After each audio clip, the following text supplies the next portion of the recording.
Hello and welcome back to my Cart Girl Life, where we take things off the cart as well. Today we're gonna jump right into it. I was recently on a Business Insider live stream panel with some other creators where we talked about getting started with creating, influencing, and other tips and tricks to help get you going. So I wanted to make a video to reiterate some of the stuff that I talked about on there and also some of the stuff that I learned. Creating was something that I always wanted to do. It was always fascinating to me. I envied other creators because I thought it was so cool how they could just live their life and take us with them and make a job out of it. So my first viral moment was actually my second ever Cart Girl video on TikTok.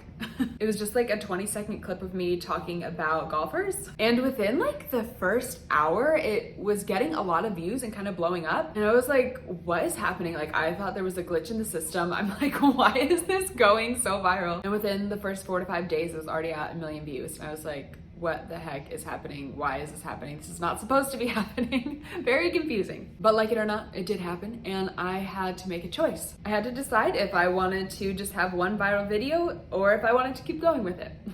And since creating was something I had wanted to do, I was like, I need to keep this going. Strike it while it's hot. And I also loved my job and wanted to show everybody about it. But I didn't really know what I wanted to do, where I wanted to go with it. So I found my niche. I had something different. I was a cart girl, so that's what I made videos about. And it turned out that there were a lot of people that were interested in it. It was pretty easy for me to find my niche just because that was me. All I had to do was be myself. My content is very cart girl, golf, but if you're having trouble finding your niche, then you really need to see like what is most important in your life, what is different about you. And I'll get more into this, but ask your friends, what do they think you're all about? And don't forget that there's an audience for everything. So if you think you have like a weird niche that no one would care about, there's definitely someone that would. Like if you collect swans, there's an audience for that.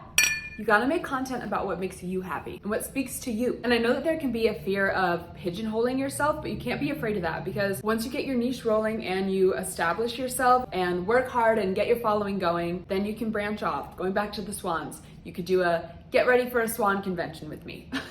And now you're doing get readies, you're doing makeup, you can start branching off. Finding your niche and pigeonholing isn't bad when you're first getting started. Now I have some tips on the content itself.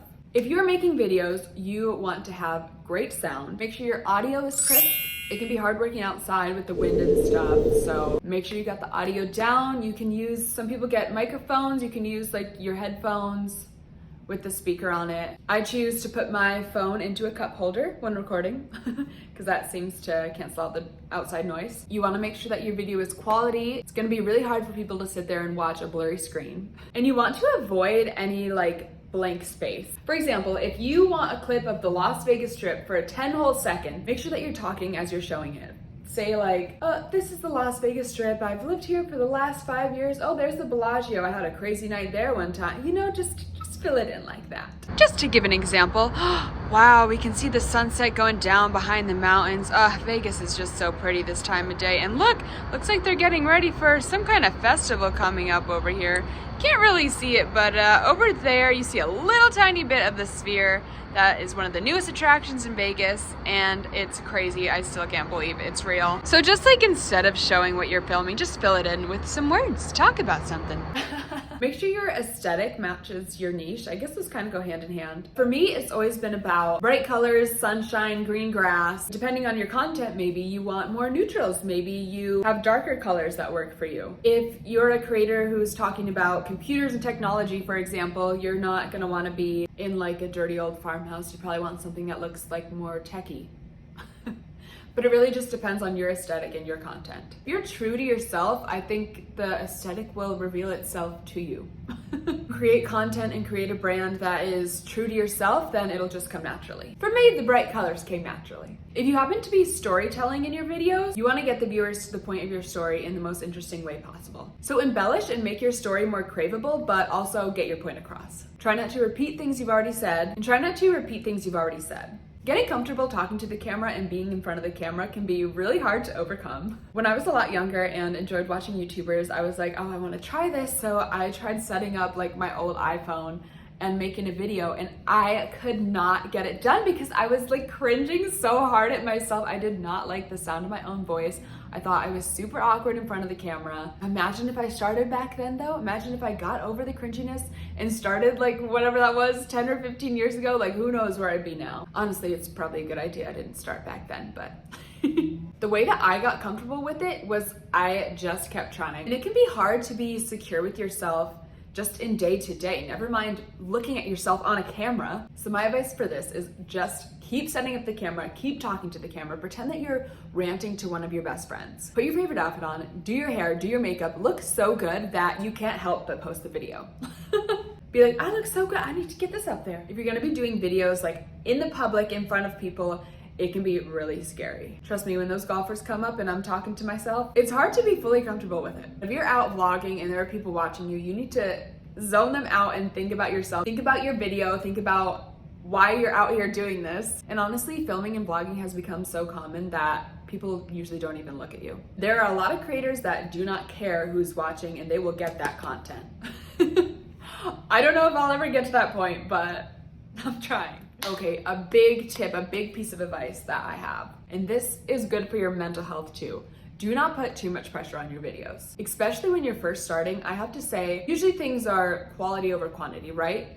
But when you're first starting out and you're making videos, it's quantity over quality because you need to get your videos out there. You don't know which one's gonna go viral. You don't know which one people are gonna respond best to. So get them all out there. And I've seen so many people that are perfectionists that, what is this saying? Perfection is the enemy of progress or something like that. But I've seen so many people not post something because they want it to be perfect, or they don't even start it because they're like, oh, well, I need to clean my room. I need to get my hair done. I need to get a new couch, you know? I'll just do it when everything looks perfect. And the truth is, no one really cares about those little things. Get your video up there. I used to put a lot of pressure on my videos and it was just super stressful because not only was I doing my day job of driving around the course and making drinks and tending to customers, but I was also recording my videos and doing these elaborate decorations on the cart. And it was hard balancing all that, not to mention there were people that were coming there just for me and I wanted to entertain them. I wanted to give them the best experience. So it was just like all of those things going on at once while trying to get the picture perfect moment. And one day I feel like I just broke. I remember this one time when I was decorating the cart and this one decoration like kept kind of like hanging off the side. It was a sparkly streamer thing and it was driving me so crazy, making me so mad because I was trying to make a video of it but also like hang it up. This golfer happened to come by at the same time and he made some comment like, oh, your streamer is hanging lopsided. And I was like that was the comment that just put me over the edge. And I was like, what can I get you? I just remember being like so irritable with him. It's like, you can't do that. Don't put too much pressure. That ruins it, that takes the fun out of it, that turns it into a job and then you won't even want to do it. So relax, take a deep breath. It's only gonna hurt you in the long run when you're burnt out. Okay, now I want to go back to talking about being yourself to find your niche. First, you need to decide if your content is going to be about you or just about the content. I heard this podcast that was talking about this and it was saying YouTubers like Mr. Beast. People are clicking on his videos for the title, the thumbnail, but then you have people like Emma Chamberlain and they will click on anything she posts because they want to see her. So if you want your videos to be about the content, for example, Mr. Beast's giving a follower $1 million, or if you want it to be about yourself, for example, Emma Chamberlain can just be making coffee in her kitchen and people want to watch that. It's also about deciding if you want to break that wall and becoming someone your audience is hanging out with. I know when I first moved to Vegas and had no friends, I would just put YouTube on in the background, my favorite creators, just to feel like I was hanging out with them. That sounds kind of sad now, but it wasn't really that sad, I promise. If you're your authentic self, people will really relate to you. There's something relatable about everybody. Not to mention that's the easiest thing you can do. Being yourself is the easiest thing you can do. Everyone has something special and interesting about them. It's really our superpower. And you gotta know yourself. If you're not yourself, you will probably have problems down the line. For example, let's say you're a dirty girl, which people love to see that. But if you come out trying to do content like you're a clean girl aesthetic, then you're only gonna be able to keep the act up for so long because eventually we're gonna see the crumpled up Cheeto bag in your bed. There is no problem with giving into your dirty girl lifestyle. People want to see that too. I love watching those messy girls. It's relatable. If you are a big time girly girl and you're like, oh, goth girls are trending on TikTok right now, I'm gonna make a bunch of goth videos, I'm gonna change my wardrobe, I'm gonna change my bedroom, that's not really you and you're not a goth girl, you could potentially end up with an identity crisis. People wanna watch girly girls too. Be yourself, you won't have to hide anything, you won't have to remember your lies. I'm not saying you have to show everything, but show what you love best about yourself and do what makes you happy. Then you'll always have fun with it. If you're always yourself, all you'll have to do is set up the camera and press that little red record button. And that's how you can become a successful creator. Well, that's enough of that. I hope you enjoyed this and I hope you learned something. If you ever have any other questions, you can always ask me. So please comment below, like this video, subscribe, share, turn on the bell, do it all, and I'll see you next time. Thank you so much for watching. Bye!